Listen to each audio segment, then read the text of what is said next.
Bij het Bevrijdingsbos werden vandaag de Canadese veteranen geëerd die deelnamen aan de bevrijding van Groningen in april 1945. Het bos is in 1995 geplant bij Noorddijk achter Leeuwborg om de bijdrage van de Canadese militairen aan de bevrijding te eren.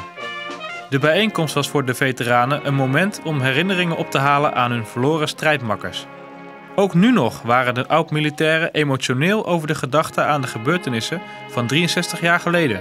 So you were still very emotional during the ceremony? Can you tell what you were feeling? Very emotional. What did you think about it at that time?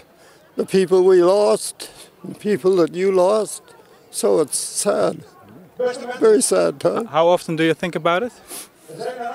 Every week. Yeah. Many memories. Yeah. Zo'n 200 mensen waren aanwezig bij de plechtigheid, waaronder veel kinderen. Cole's iets oudere collega George Konechny was erg blij met de aanwezigheid van zoveel Groningers. Beautiful.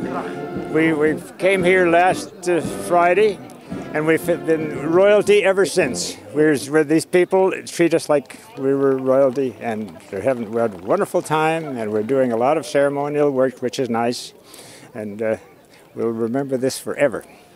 Ook waren er enkele stadjes die de bevrijding nog aan den lijve hadden meegemaakt. Mevrouw Vinkers kan zich de dag nog herinneren dat de Canadezen de stad binnentrokken. Vlak bij huis lagen ze in tuintjes, want toen lag ik nog te slapen. En toen was mijn hele familie was weg en toen werd ik wakker. Toen dacht ik, oh god, waar is mijn familie gebleven? Maar die waren al vooruit gelopen, maar die stonden vlak bij ons. En langs te slapen in de tuintjes bij ons. Nou, toen was feest. Volgens haar man Jorien Vinkers moet Bevrijdingsdag altijd blijven. Maar mag het best breder getrokken worden dan alleen de Tweede Wereldoorlog. Oorlog is een rotzooi, zeg het maar rustig. Wij hebben het als kind meegemaakt, wat voor rotzooi of het was. Dat moet nooit weer komen.